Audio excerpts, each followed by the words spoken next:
बच्चों आ जाओ question example number 15 में क्या बोला है, find the distance of the plane. देखो ध्यान से, find the distance of this plane. इस प्लेन का हमें डिस्टेंस निकालना है, कहाँ से? From the origin. ओरिजिन से इस प्लेन का डिस्टेंस निकालना है। इसका क्या मतलब है? इसका ये मतलब है कि जैसे देखो ध्यान से, हमारे पास प्लेन की इक्वेशन क्या दे रखी है, 2x minus 3y plus 4z minus 6 is equals to 0। किस फॉर्म में ये इक्वेशन है? कार्टेशियन फॉर्म में। ठीक है, अब देखो ये कार्टेशियन फॉर्म में दो टाइप के इक्वेशन होते हैं। एक तो Lx plus M Y plus N Z is equals to D. बात को बिल्कुल ध्यान से सुनना। एक ये फॉर्म का इक्वेशन होता है, दूसरा होता है Ax plus B Y plus C Z is equals to D बोलो या D1 बोल लो। ये दो टाइप के इक्वेशन होते हैं। ठीक है, अगर ये कार्टेशियन फॉर्म में ये इक्वेशन गिवन है, अगर कार्टेशियन फॉर्म में हमारे पास ये वाला इक्वेशन गिवन है, इसका ये मतलब है कि जो डी होगा ना, डी वो डायरेक्ट आ जाएगा डिस्टेंस फ्रॉम द ओरिजिन। यहाँ पे राइट हैंड साइड में जो डी होगा वो डायरेक्ट आ जाएगा डिस्टेंस फ्रॉम द ओरिजिन। अगर इस फॉर्म में गिवन है तो हमें अगर ओरिजिन से प्लेन का डिस्टेंस निकालना है, इसका मतलब कौन सा वेक्टर निकालना है? इसका मतलब कि हमें ये ओ एन वेक्टर निकालना है। जैसे ये देखो, डिस्टेंस निकालना है ओरिजिन से, इसका मतलब ये हमें ओ पी वेक्टर निकालना है, ओ पी वेक्टर निकालना है। ठीक है, तो उसके लिए हमें करना क्या होगा कि सबसे पहले ओ पी वेक्टर लिखना होगा, O P vector find out करना होगा, फिर उसका मैग्नीट्यूड लेना होगा। यही लेना होगा ना। तो अगर हमारे पास प्लेन का इक्वेशन इस फॉर्म में है, प्लेन का इक्वेशन अगर हमारे पास किस फॉर्म में है? इस फॉर्म में है। तो ये क्या है हमारा? इस फॉर्म में है। तो फिर क्या हो जाएगा, जो राइट हैंड साइड में नंबर आएगा ना, वो डायरेक्ट हो जाएगा प्लेन का डिस्टेंस ओरिजिन से। और अगर मान लो कि हमारे पास इक्वेशन इस फॉर्म में है, तो फिर तुम इस D1 को प्लेन का डिस्टेंस ओरिजिन से नहीं बोल सकते हो। फिर हमें क्या करना होगा, इस इक्वेशन को इस इक्वेशन के फॉर्मेट में रखना होगा। तो बहुत आसान है। पहले तो चेक करो कि हमारा इक्वेशन इस फॉर्म में है या इस फॉर्म में, पहले तो चेक करो। तो उसके लिए कैसे पता चलेगा?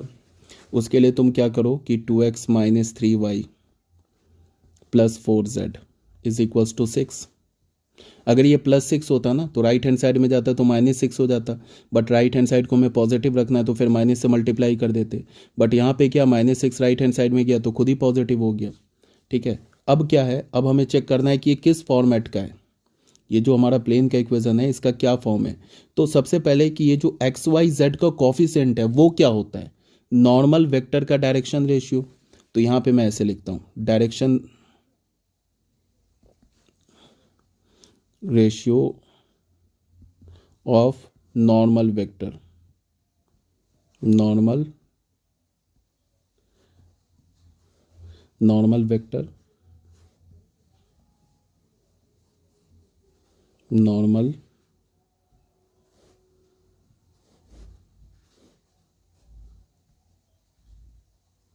Normal vector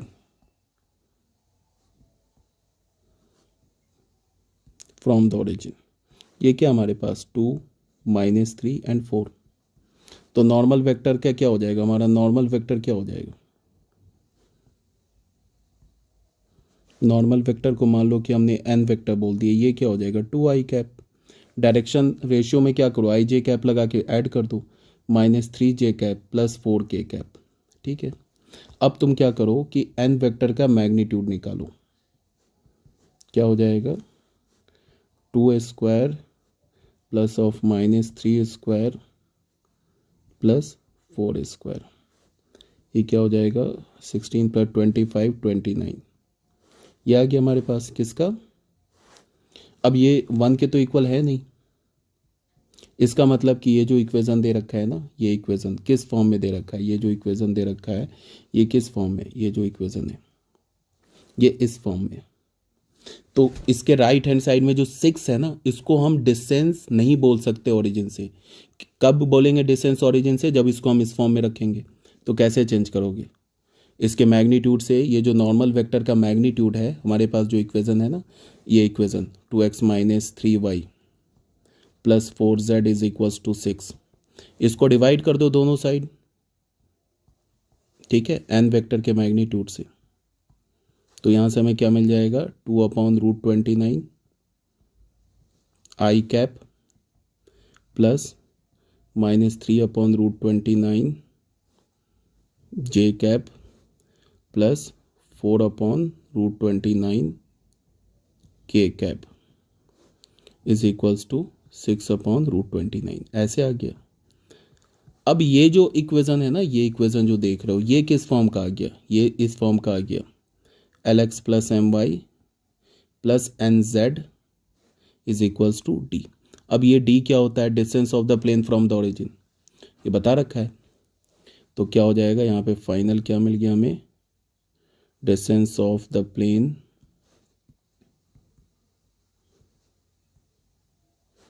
from the origin, ये क्या मिल गया हमें? 6/√29। यही हमारा आंसर हो गया। ठीक है, ये हमारा आंसर हो गया। प्लेन का डिस्टेंस ओरिजिन से आ गया। समझने वाली बात क्या है, फिर से समझो ध्यान से। समझने वाली क्या बात है कि जब भी हमारा प्लेन का इक्वेशन इस फॉर्मेट में ऐसे गिवन हो ना, प्लेन का इक्वेशन, तो हम डायरेक्ट नहीं बोल देंगे कि ये क्या है। ये इसमें ये किस फॉर्म का हो सकता है? इस फॉर्म का भी हो सकता है, ये हमारा इस फॉर्म का भी हो सकता है, और ये इस फॉर्म का भी हो सकता है। किसी भी फॉर्म का हो सकता है। अगर मान लो कि चेक कैसे करेंगे, XYZ का जो कोफिशिएंट होता है ना, वो प्लेन पर जो परपेंडिकुलर वेक्टर होता है उसका क्या होता है? डायरेक्शन रेशियो होता है। तो हमने XYZ के कोफिशिएंट से एक वेक्टर बना लिया, एन वेक्टर, फिर एन वेक्टर का हमने मैग्नीट्यूड निकाला तो हमें 1 के इक्वल नहीं मिला। इसका मतलब क्या है? हमारा प्लेन इस फॉर्म का है। ठीक है, अब क्या है? एन वेक्टर के मैग्नीट्यूड से अगर मैंने डिवाइड कर दिया तो फिर प्लेन किस फॉर्म का आ जाएगा? इस फॉर्म का आ जाएगा। इसका मतलब क्या है कि राइट हैंड साइड में जो अब आएगा, प्लेन इस फॉर्म का आ गया ना, तो राइट हैंड साइड में जो आएगा ये क्या हो जाएगा? ये डी के इक्वल हो जाएगा। डी के इक्वल होने का मतलब distance of the plane from the origin. देखो यहाँ पे ऑलरेडी मैंने डिस्कस कर रखा है, देखो यहाँ पे देख लो।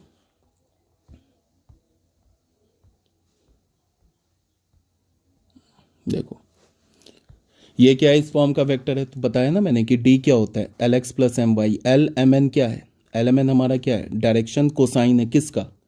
जो वेक्टर नॉर्मल है ना प्लेन पर, उसका डायरेक्शन कोसाइन है। तो फिर ये डी क्या बन जाएगा? डी बन जाएगा distance of the plane from the origin. ठीक है, आ रही है ना ये सब बात समझ में? अब देखो एक बात को और ध्यान से, हमारे पास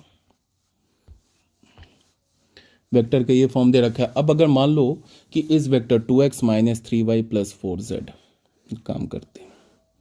देखो ध्यान से, ऐसे ही क्वेश्चन में नहीं बोल रहा है बट फिर भी देखो ध्यान से।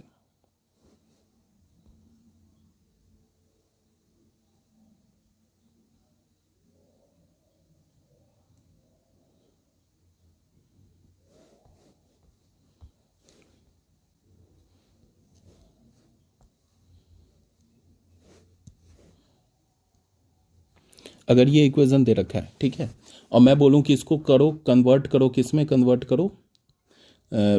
वेक्टर इक्वेशन में कन्वर्ट करो। अब वेक्टर इक्वेशन में दो फॉर्म है, एक तो है हमारा r dot N cap is equals to D, and दूसरा क्या है? r vector dot N vector is equals to d1। तो कोई बात नहीं है, इसको अगर हमें वेक्टर फॉर्म में कन्वर्ट करना होगा तो सबसे पहले हमने एन वेक्टर ले लिया। एन वेक्टर क्या हो गया? 2i cap minus 3j cap plus 4k cap. तो r लिखा, डॉट एन वेक्टर लिख दिया हमने, 2i cap minus 3j cap plus 4k cap.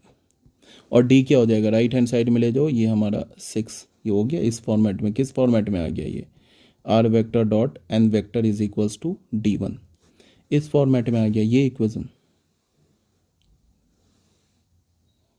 ठीक है, अब इस इक्वेशन में जो यहाँ पे n वेक्टर दे रखा है, ये जो हमारा n वेक्टर दे रखा है, ये क्या हमारा नॉर्मल वेक्टर है to the plane.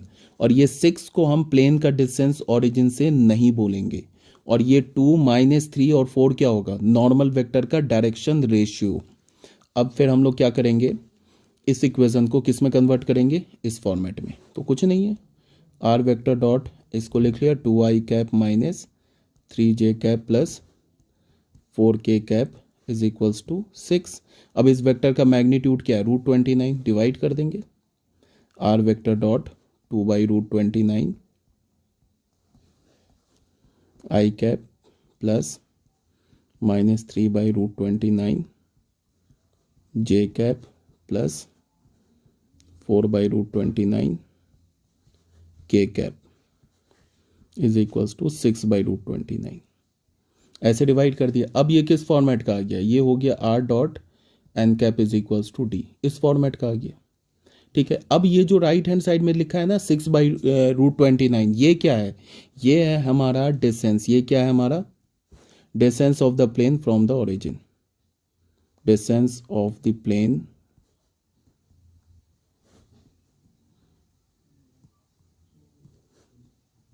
From the origin, origin से प्लेन का डिस्टेंस। यहां तक क्लियर है ना बच्चों? आ जाओ एग्जाम्पल नंबर 16 में। एग्जाम्पल नंबर 16 में क्या बोल रहा है कि find the coordinate of the foot of the perpendicular drawn from the origin to the plane. कहने का ये मतलब है कि इसको तुम ऐसे देखो, हमारे पास एक प्लेन दे रखा है,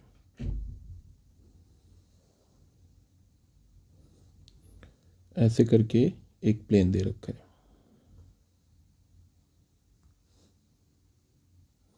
ये हमारे पास प्लेन है और उसके बाद ये मान लिया हमारे पास आ गया वाई एक्सिस,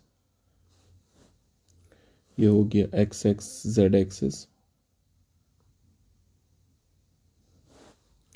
और ये हो गया हमारा एक्स एक्सिस।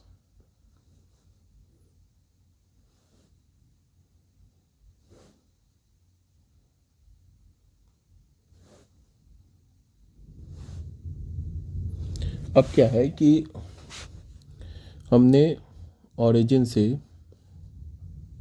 एक लाइन ड्रॉ किया, या फिर तुम लाइन बोल लो या फिर वेक्टर बोल लो, परपेंडिकुलर। उसके बाद क्या है कि देखो ध्यान से,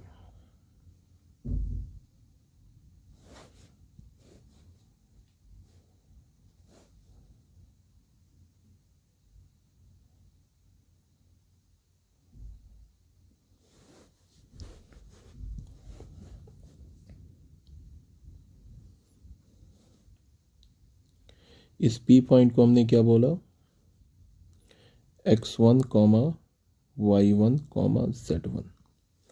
ठीक है, अब यहाँ पे क्या बोल रहा है ध्यान से देखो, find the coordinate of the foot of the perpendicular. ये जो है ना, ये लाइन जो है ये इस प्लेन पर परपेंडिकुलर है। तो हमें क्या चाहिए कि ओरिजिन से जो हमने परपेंडिकुलर ड्रॉ किया ना, इस परपेंडिकुलर ड्रॉ किया तो परपेंडिकुलर और इस प्लेन का जो पॉइंट ऑफ इंटरसेक्शन है उसका कोऑर्डिनेट चाहिए। मीन्स क्या हमें चाहिए, x1, y1, z1। ठीक है, तो यहाँ पे दो कॉन्सेप्ट लगेगा, बात को बिल्कुल ध्यान से सुनना। किसी भी दो पैरेलल वेक्टर का जो डायरेक्शन रेशियो, क्या कॉन्सेप्ट लगेगा वो देखो। किसी भी दो पैरेलल वेक्टर का जो डायरेक्शन रेशियो होता है वो क्या होता है, आपस में प्रोपोर्शनल होता है, पहली बात। दूसरी बात क्या है कि अगर मैं बोलूं कि किसी लाइन का डायरेक्शन रेशियो और लाइन के पैरेलल वेक्टर का डायरेक्शन रेशियो सेम होता है, याद रखना। इसको चलो मैं लिख देता हूं, direction ratio of a line is equal to direction ratios of a line is equal to direction ratios of the vector parallel to it।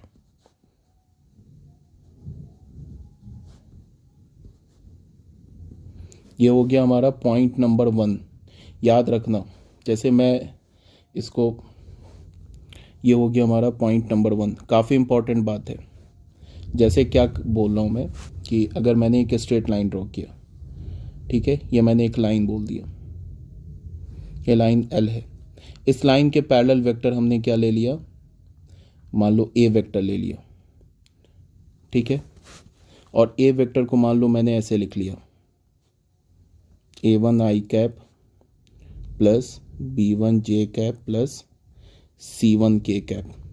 तो डायरेक्शन रेशियो जो होगा लाइन L का और इस A वेक्टर का डायरेक्शन रेशियो क्या होगा आपस में, ये लाइन L का डायरेक्शन रेशियो क्या होगा, जो A वेक्टर का डायरेक्शन रेशियो है। डायरेक्शन रेशियो एक वेक्टर का क्या है, A वेक्टर का डायरेक्शन रेशियो क्या है हमारा, A1 B1 और ये C1, ये ए वेक्टर का डायरेक्शन रेशियो है, ठीक है। यही डायरेक्शन रेशियो लाइन का भी होगा, ये बात ध्यान में रखना है, पहली बात। दूसरी बात क्या है कि जो सेकंड पॉइंट है हमारा वो ये है डायरेक्शन रेशियोज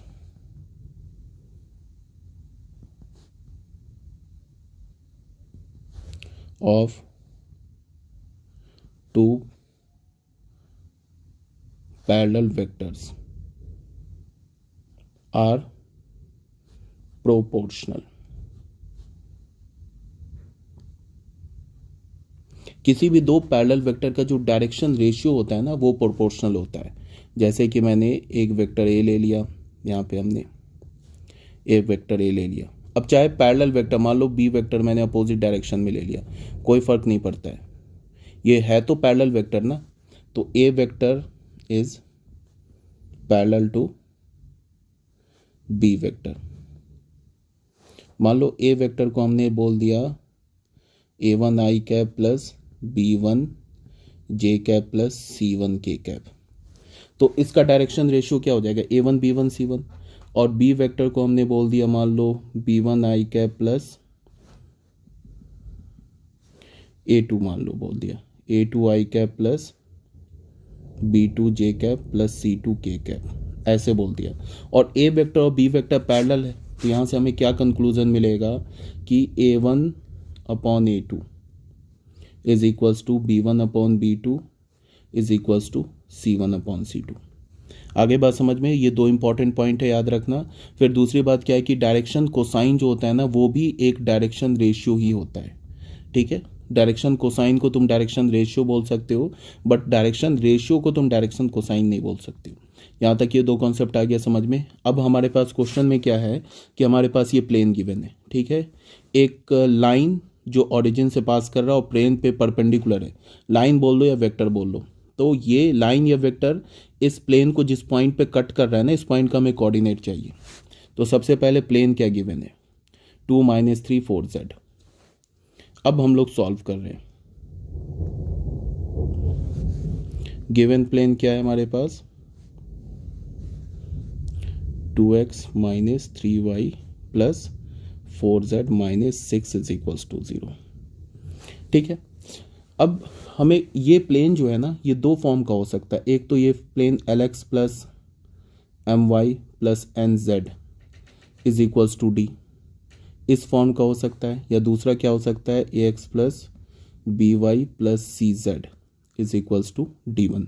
ये ऑलरेडी मैंने कई बार बता दिया है, इस फॉर्म का भी हो सकता है, इस फॉर्म का भी हो सकता है। पता कैसे करेंगे, अगर इस फॉर्म का हुआ प्लेन तो राइट हैंड साइड में जो कांस्टेंट है ना वो क्या हो जाएगा, वो हो जाएगा प्लेन का डिस्टेंस ओरिजिन से। अगर प्लेन इस फॉर्म में हुआ तो राइट हैंड साइड में जो कांस्टेंट d1 है ये प्लेन का डिस्टेंस ओरिजिन से नहीं होगा, ठीक है। फिर इसको हम कैसे बनाएंगे, ये जो वेक्टर है इस प्लेन पर जो परपेंडिकुलर वेक्टर क्या है A1 i cap B1 j cap C1 k cap, उसके मैग्नीट्यूड से दोनों साइड डिवाइड कर देंगे। तो फिर ये प्लेन मतलब क्या मैं बोल रहा हूँ, ये तो मैंने कई बार बोल दिया, तुम लोगों को कन्फ्यूज़न होता है इसीलिए मैं बता रहा हूँ। अगर हमारे पास प्लेन का इक्वेशन ये दे रखा है CZ is equals to D1, ठीक है, जहाँ पे vector perpendicular to plane, vector perpendicular to plane, इसको अगर हमने n वेक्टर बोला तो ये n वेक्टर क्या होगा a i cap plus b j cap plus c k cap, ठीक है। और अगर मैग्नीट्यूड ऑफ n 1 के इक्वल नहीं हुआ, 1 के इक्वल नहीं हुआ तो ये फिर हम लोग d1 को क्या बोलेंगे, डिस्टेंस नहीं बोलेंगे प्लेन का ओरिजिन से। तो हम लोग क्या करेंगे, अगर हमें डिस्टेंस निकालना है ना प्लेन का ओरिजिन से, तो हम क्या करेंगे ax plus B Y plus सी जेड, ये d1 है ना, इसको दोनों साइड n वेक्टर के मैग्नीट्यूड से डिवाइड कर देंगे। अब ये किस फॉर्मेट में आ गया, इस फॉर्मेट में आ गया lx plus M Y plus N Z is equals to d, इसके फॉर्मेट में आ गया। अब जो a अपॉन n है मैग्नीट्यूड ऑफ n, ये हमारा l का काम करेगा, और b upon magnitude of n किसका काम करेगा, m का, and c upon magnitude of n किसका काम करेगा, ये n का काम करेगा, ठीक है। अगर यहाँ पे कंफ्यूजन है कि यहाँ भी n है यहाँ भी n है तो इसको तुम एक काम करो, n1 बोल दो, n1 इसको बोलने से अच्छा है तुम इस वेक्टर को n1 वेक्टर बोल दो, ठीक है। तो यहाँ पे n1, यहाँ पे n1, यहाँ पे n1, यहाँ पे n1 और यहाँ पे n1, अब इसको n बोल दिया। कहने का मतलब है कि अब ये जो वेक्टर आया ना, ये जो वेक्टर आ रहा है, ये जो हमारा आ रहा है a/n1, इस टाइप से जो हमने वेक्टर लिखा x, ये ऑलरेडी बताया जा चुका है, ये देखा जाए टाइम वेस्ट है, मैं तब भी बता दे रहा हूँ, प्लस c/मैग्नीट्यूड of n1 z is equals to d1/मैग्नीट्यूड ऑफ n1। अब ये क्या हो गया, distance of plane from origin, ये हो गया डिस्टेंस ऑफ प्लेन, क्या हो गया ये, distance of plane from origin.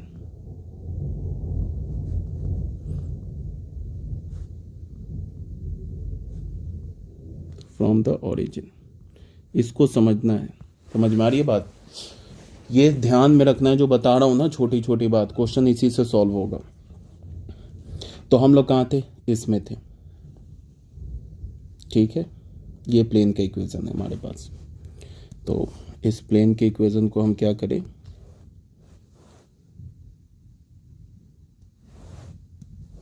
ये हमारे पास प्लेन का इक्वेशन है,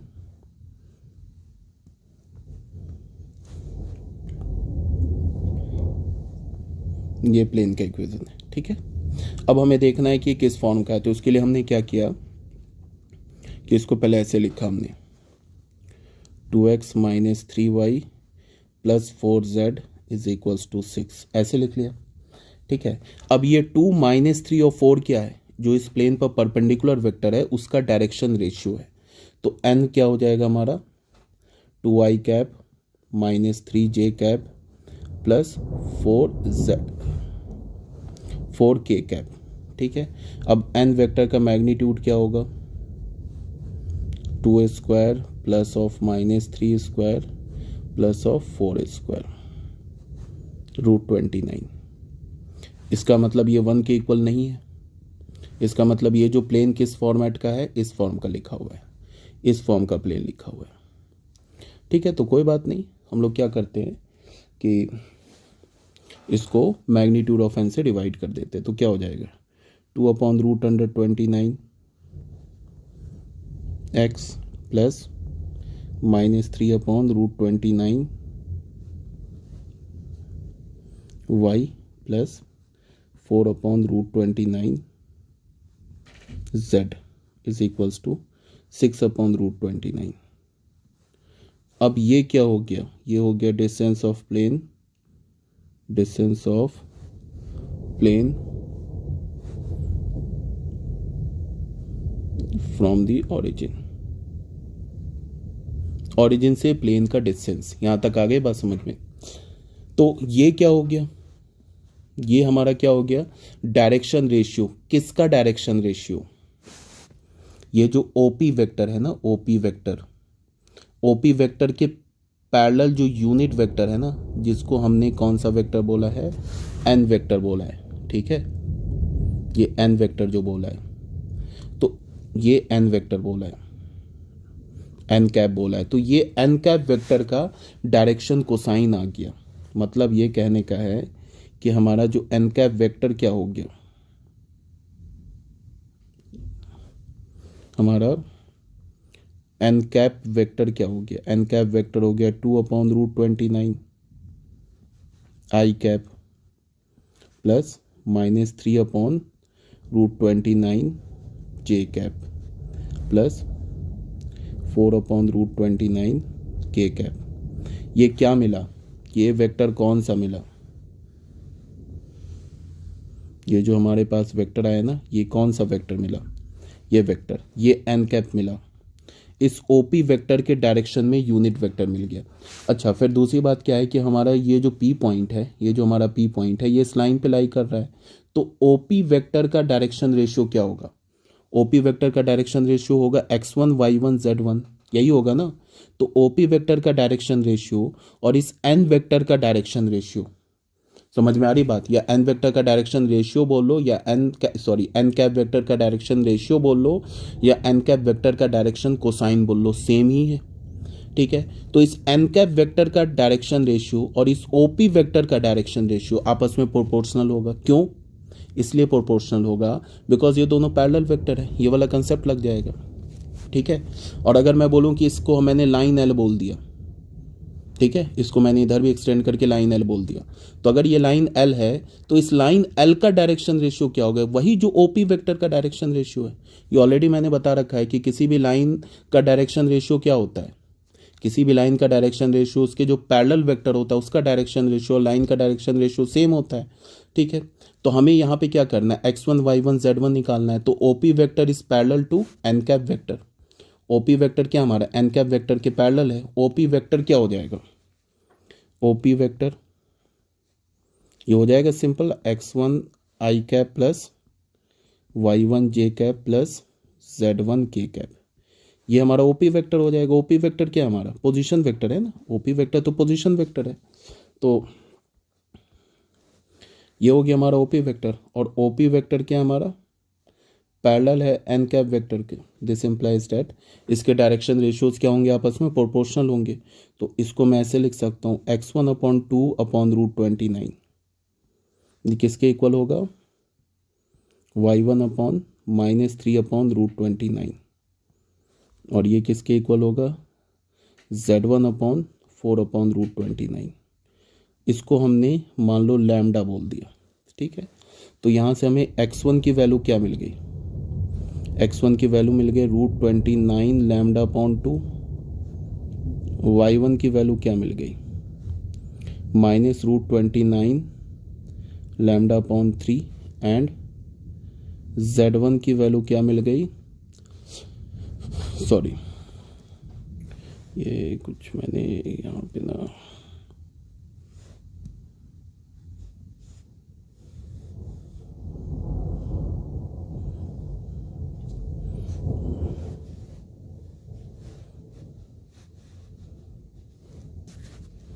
x1 की वैल्यू यहाँ से क्या मिलेगी, इसको और इसको इक्वेट करोगे तो x1 हमें मिल जाएगा 2 λ/√29, ठीक है। y1 क्या मिल जाएगा, -3 λ/√29। एंड z1 क्या मिल जाएगा, ये मिल जाएगा 4 λ/√29। अब ये x1 y1 और z1 किस पे लाई कर रहा है, इस प्लेन पर लाई कर रहा है। इस प्लेन का इक्वेशन क्या दे रखा है, इसी प्लेन पर लाई कर रहा है ना। इस प्लेन का इक्वेशन क्या दे रखा है, 2x - 3y + 4z - 6 = 0। इस प्लेन पे लाई कर रहा है, इसका मतलब इस प्लेन के इक्वेशन को सेटिस्फाई करेगा। तो हम लोग क्या बोलेंगे, sense x1 sense point P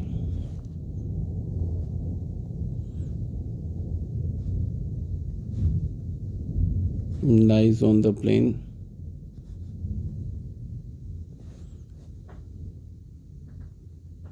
-3y + 4z - 6 = 0। इस पे लाई करता है तो उसको सेटिस्फाई करेगा, तो कोई बात नहीं है। तो हेंस हमें क्या मिल जाएगा, 2x1 - 3y1 + 4z1 - 6 = 0। अब x1 y1 z1 का वैल्यू डाल दो।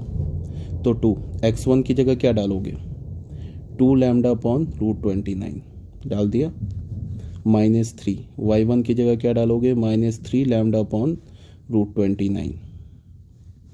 अब +4 और z1 की जगह क्या डालोगे, 4 λ/√29 = 6। सबसे पहले यहाँ हमारा क्या है, डिनोमिनेटर सेम है, उसको भेज दिया तो क्या मिल जाएगा, 4 λ + 9 λ + 16 λ = 6√29, ठीक है। ये क्या हो जाएगा, 25 × 4 = 29, 29 λ = 6√29। ऐसे मिल गया। तो यहाँ से हमें लैम्डा क्या मिल जाएगा, 6√29/29। तो यहाँ से इसमें हम क्या करें, इसको तुम 6√29, यहाँ से हमें लैम्डा की वैल्यू क्या मिल गई, 6√29/29 × √29/29 कर दो या ऐसे ही छोड़ दो, कोई प्रॉब्लम नहीं है, ठीक है। तो ये ये और ये कैंसिल हो जाएगा। ठीक है, तो यहाँ से हमें लैम्डा की वैल्यू क्या मिल गई, लैम्डा की वैल्यू हमें मिल गई 6/√29। ये हमें लैम्डा की वैल्यू मिल गई। ठीक है, अब ये हमारे पास किसकी वैल्यू आ गई। ठीक है, ये लैम्डा की वैल्यू आ गई। अब हम क्या करेंगे, x1 क्या है हमारे पास, x1 क्या है हमारे पास, ये है ना।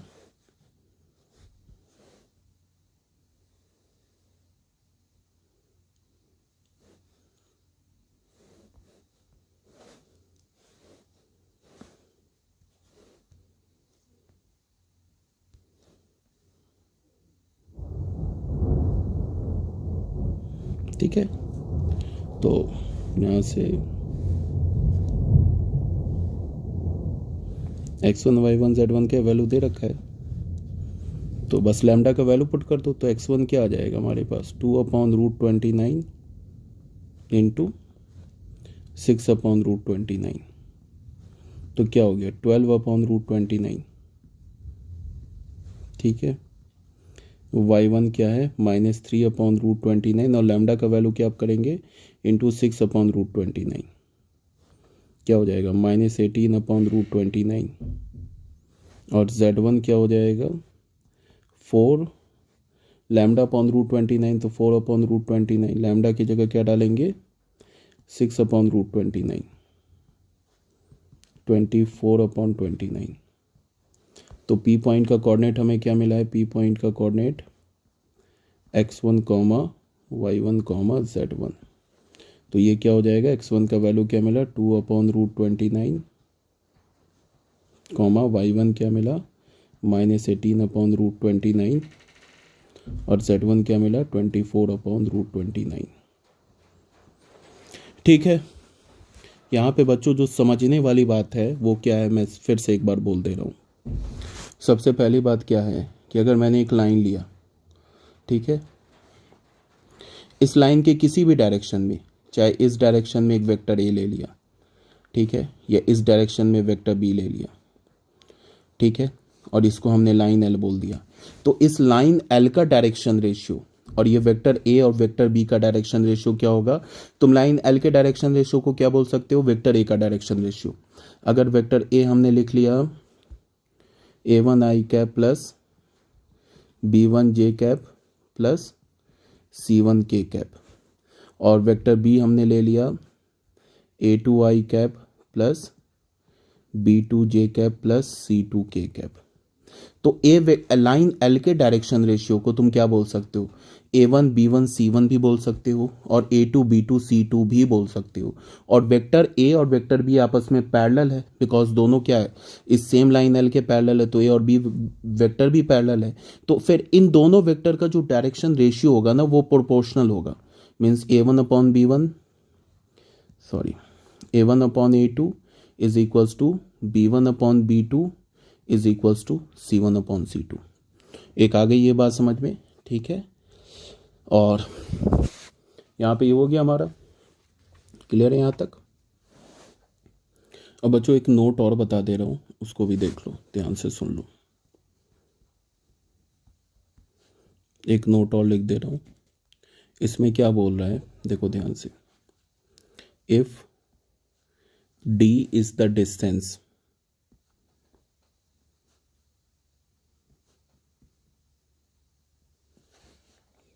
ये जो स्मॉल d है ना, ये डिस्टेंस है from the origin,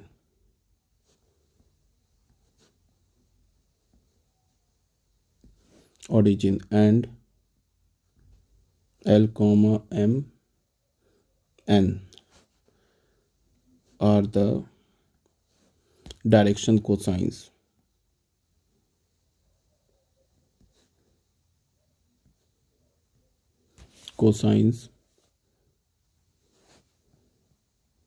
of the normal to the plane।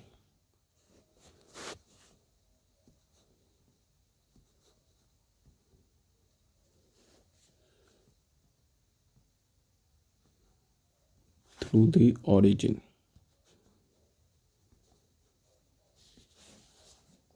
then foot of the perpendicular is LD, MD and D। अगर याद रख सकते हो तो याद रख लो, ये फुट ऑफ द परपेंडिकुलर है।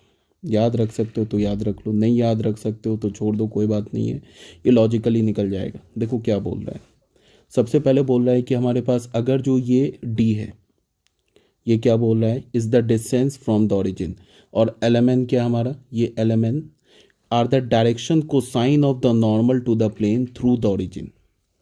देखो क्या बोल रहा है, देखो ध्यान से, फिर एक बार हम लोग ना फिगर ड्रॉ करते हैं। देखो ये हमारे पास मान लो एक प्लेन है,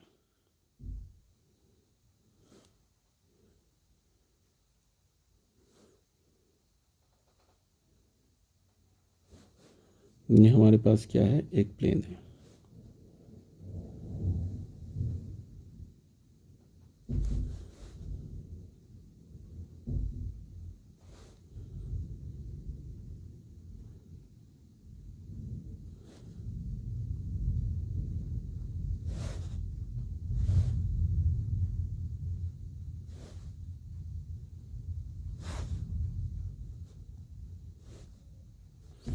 ठीक है,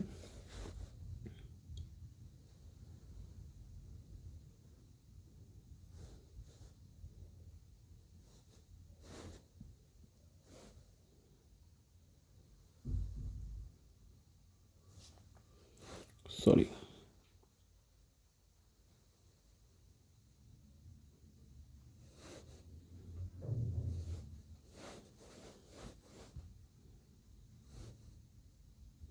देखते चलो, बात को ध्यान से सुनते चलो।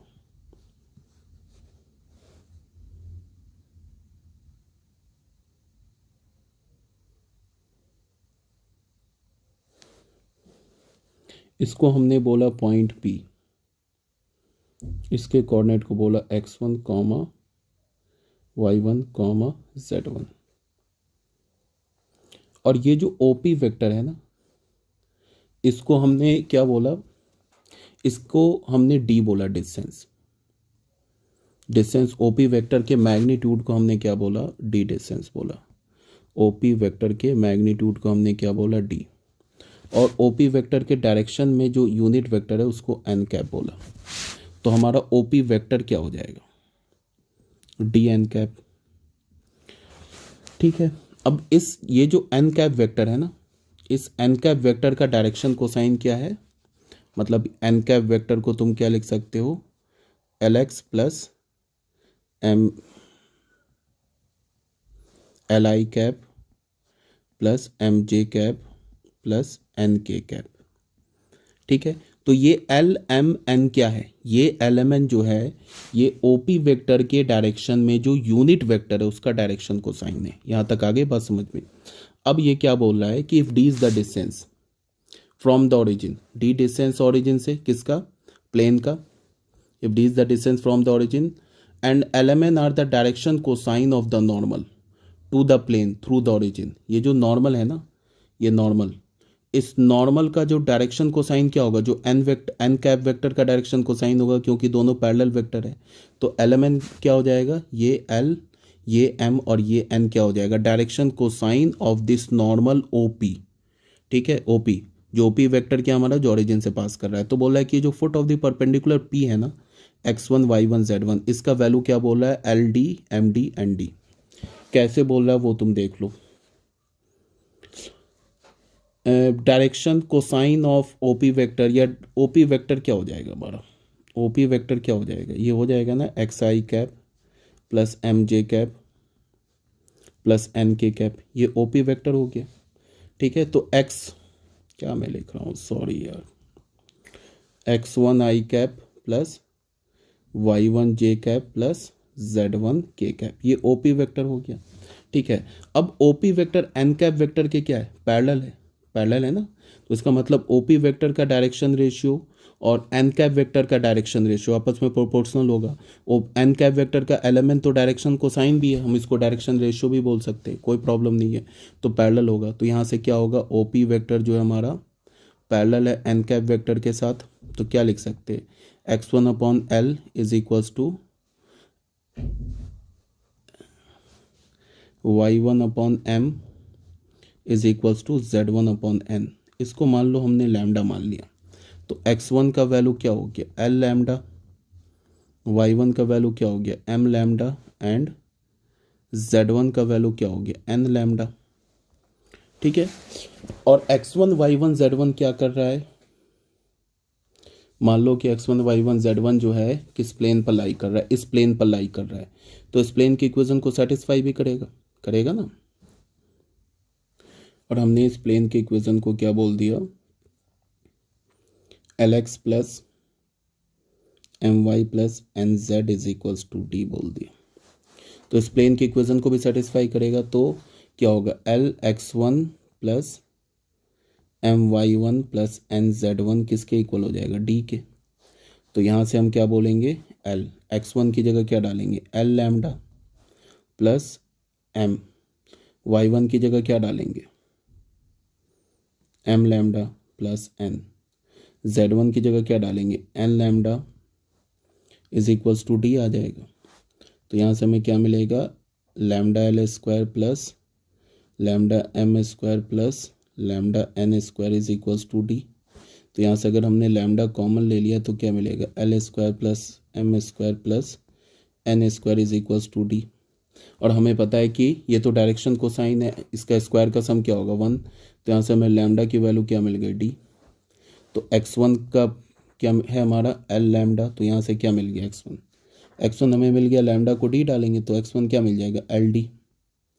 y1 क्या मिल जाएगा y1 हमारा क्या m लैम्डा, और लैम्डा की जगह डी है तो एम डी मिल जाएगा, एंड z1 क्या हमारा n लैम्डा, तो क्या हो जाएगा ये भी एन डी। तो जो p पॉइंट का कोऑर्डिनेट है हमारे पास x1 y1 z1, इसको हम क्या बोल सकते हैं एल डी एम डी और एन डी। ठीक है, यही तो बोल रहा है, यहाँ क्या बोला है यही तो बोला है यहाँ पे। समझ में आ रही बात। अगर डी इस प्लेन का, ये जो प्लेन दिख रहा है ना तुम्हें, इस प्लेन का डिस्टेंस है ओरिजिन से, ठीक है डी, तो ये जो हमारा पी पॉइंट बन रहा है ना, ये पी पॉइंट, ये जो हमारा पी पॉइंट बन रहा है, ये पी पॉइंट, इस पॉइंट का जो हमारा एक्स कोऑर्डिनेट क्या हो जाएगा l d m d n d. अगर एल एम एन जो है हमारा एल एम एन, ये जो एल है ये एम है और ये एन क्या है ये एल एम एन, ये एल एम एन जो इस प्लेन पर परपेंडिकुलर है ना ओरिजिन से, जो वेक्टर परपेंडिकुलर है ओरिजिन से, उसका डायरेक्शन कोसाइन है। ठीक है, या फिर तुम ऐसे भी बोल सकते हो कि ये जो एन कैप वेक्टर है, जो ओपी वेक्टर, ये नॉर्मल वेक्टर है ना, ये ओपी वेक्टर के जो पैरेलल में जो यूनिट वेक्टर है उसका डायरेक्शन कोसाइन, ये दोनों पैरेलल वेक्टर है तो क्या होगा इसका डायरेक्शन कोसाइन प्रोपोर्शनल होगा। ठीक है, या हम ऐसे सॉरी डायरेक्शन कोसाइन प्रोपोर्शनल नहीं, पैरेलल वेक्टर है तो डायरेक्शन कोसाइन इक्वल होगा। ठीक है, तो हम बोलेंगे कि ओपी वेक्टर का डायरेक्शन कोसाइन या एन कैप वेक्टर का डायरेक्शन कोसाइन सेम होगा। ठीक है, पहली बात। उसके बाद ये जो हमारा ओपी वेक्टर है ये एन कैप वेक्टर के साथ क्या है पैरेलल है, तो इसका मतलब क्या होगा x1 अपॉन एल, यही काम किया हमने, x1 upon l is equals to y1 upon m is equals to z1 upon n lambda के इक्वल होगा। तो हमें x1 y1 z1 की वैल्यू निकाल ली। फिर ये x1 y1 z1 इस प्लेन पे भी लाई कर रहा है, तो इस प्लेन को हमने किस फॉर्म में लिखा हुआ है, इस प्लेन को हमने नॉर्मल फॉर्म में लिखा हुआ है। और डी हमारा क्या है, डी हमारा डिस्टेंस है प्लेन का ओरिजिन से। अगर हमने प्लेन को इस फॉर्म में लिखा है तो जो राइट हैंड साइड में कांस्टेंट होता है वो क्या होता है distance of the plane from the origin. तो उसमें हमने x1 y1 z1 का वैल्यू डाला तो लैम्डा का वैल्यू डी आ गया, तो इस पी पॉइंट का कोऑर्डिनेट आ गया। ठीक है, मैंने अपनी पूरी कोशिश की कि इसमें कहीं कोई कन्फ्यूज़न ना हो। एक बार वीडियो लेक्चर ध्यान से देखना, अगर कोई कन्फ्यूज़न हुआ तो दोबारा मुझसे, डाउट क्लास तो चली रही है तुम लोगों की, तो एक बार डाउट क्लास में पूछ लेना। ठीक है, छोटे छोटे पॉइंट को जहाँ पे बच्चे कंफ्यूज करते हैं ना, उसको मैंने काफ़ी डिटेल से समझाने की कोशिश की है। अगर तुम्हें तब भी डाउट है, रह गया कोई भी, तो पूछ लेना, मैं उसको दोबारा क्लियर कर दूंगा। ठीक है, ओके।